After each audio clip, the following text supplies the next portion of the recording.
हर हर महादेव, जय श्री अमरनाथ जी। अमरनाथ जी यात्रा पर आने वाले सभी श्रद्धालुओं को जैसा कि पता होगा, अमरनाथ यात्रा जो है 15 अप्रैल से इसके रजिस्ट्रेशन शुरू किए जाएंगे। ऑफलाइन रजिस्ट्रेशन जो है, जैसा कि आप सभी को पता होगा, कल सबसे पहले हमारे द्वारा ही एक अपडेट जारी किया गया था सुबह की 15 अप्रैल से अमरनाथ जी यात्रा का रजिस्ट्रेशन शुरू होने की संभावना है।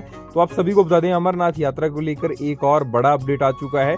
जैसा कि आप सभी को पता होगा, पंजीकरण की डेट्स तो आ चुकी हैं, पर इसकी मेडिकल की डेट्स अब तक नहीं आई है। तो कब से करवाएं हम अपना मेडिकल, जिसे कि मान्य माना जाएगा। साथ ही साथ ये भी बताने वाले हैं कि मेडिकल करवाते समय आप सबको क्या बड़ा ध्यान रखना है, क्योंकि यात्रा के लिए कुछ बदलाव भी हुए हैं। तो आपको बता दें कि अमरनाथ यात्रा को लेकर बड़ी खबर यही है कि देश भर की बैंक शाखाओं में 15 अप्रैल से अग्रिम यात्री पंजीकरण शुरू होगा।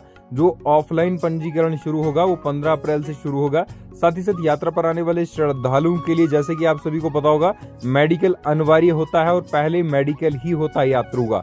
मेडिकल होने के बाद ही पंजीकरण होता है। तो आप सभी को बता दें, जिस तरह से ही वेबसाइट अपडेट होगी, यानी कि वेबसाइट पर जब भी डॉक्टर्स की लिस्ट अपडेट होगी तो तभी आप अपना मेडिकल करवाएं, ठीक है। साथ ही साथ जो ही इसके CHC फॉर्म और रजिस्ट्रेशन फॉर्म अपडेट होंगे। फिलहाल ये नहीं कहा गया है कि अमरनाथ यात्रा पर आने वाले श्रद्धालुओं के लिए मेडिकल जो है वो कब के मान्य माने जाएंगे, क्योंकि अब तक डॉक्टर की लिस्ट ही अपडेट नहीं हुई है। अगर 10-15 दिन पहले लिस्ट अपडेट हो जाती तो आप अपना मेडिकल जो था 10-15 दिन पहले करवा सकते थे, क्योंकि वो मेडिकल आपका मान्य माना जाता। पर अब तक इसकी लिस्ट ही अपडेट नहीं हुई है। अगर आप किसी भी हॉस्पिटल में चला जाता है जिसका पिछली बार नाम था, तो उसमें क्या होगा कि डॉक्टर अगर चेंज होगा, आप किसी और से मेडिकल करवा देते हैं, तो वो क्या होगा कि आपको फिर से इसका चक्कर काटना पड़ जाएगा हॉस्पिटल का।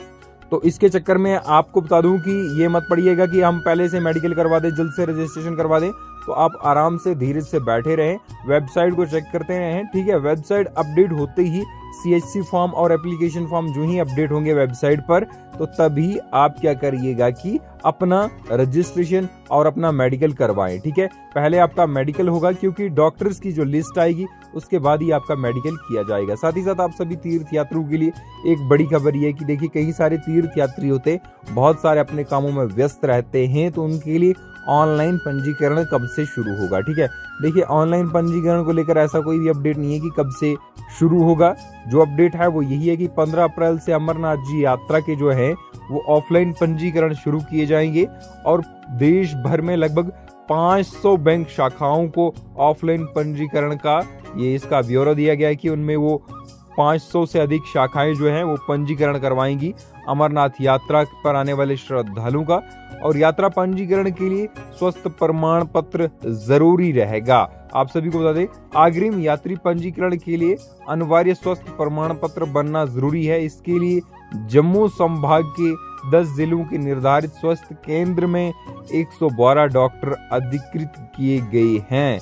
यानी कि अगर आप जम्मू कश्मीर में हो या फिर किसी और स्टेट में हो, ठीक है, कहीं पर भी हो, काम पर हो, तो आप वहां से भी अपना पंजीकरण करवा सकते हैं, आप अपना मेडिकल करवा सकते हैं। जरूरी नहीं है कि आप अपनी ही स्टेट में ही जाकर करवाएं, ठीक है।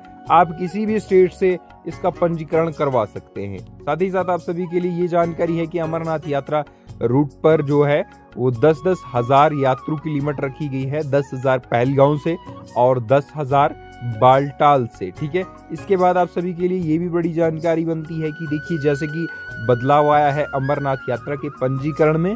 जब भी आप पंजीकरण करवाएंगे तो देखिए, बायोमेट्रिक पंजीकरण करवाना। आप किसी अपने एजेंट को, टूर ट्रैवल एजेंट को मत दे देना है कि आप मेरा रजिस्ट्रेशन करवा दो, तो एक फ्रॉड रजिस्ट्रेशन हो जाएगा। आपका अमरनाथ यात्रा का ऑफलाइन पंजीकरण ओनली बायोमेट्रिक पंजीकरण होता है। इसके अलावा आपका पंजीकरण ऑनलाइन ही होता है। ऑफलाइन पंजीकरण आपका कोई भी नहीं करवा सकता है, क्योंकि यहाँ पर श्राइन बोर्ड द्वारा बायोमेट्रिक सुविधा लाई गई है। साथ ही ये भी खबर है कि अमरनाथ गुफा से सुबह शाम लाइव टेलीकास्ट किया जाएगा, लाइव आरती का। और इसी के साथ आने वाले यात्रियों के लिए, अगर यात्रा के दौरान, यानी कि देखिए, मौसम खराब होता है, सड़क खराब होती है, तो इससे निपटने के लिए अमरनाथ श्राइन बोर्ड ने रामबन और श्रीनगर में पर्याप्त संख्या में यात्रियों को ठहरने के लिए उचित प्रबंध भी किए हैं। तो ये आप सभी के लिए कहीं ना कहीं जरूरी जानकारी थी। और साथ ही साथ अगर वीडियो अच्छी लगी हो तो वीडियो को भी जरूर लाइक कर लीजिएगा, साथ ही चैनल को भी जरूर सब्सक्राइब कर लीजिएगा।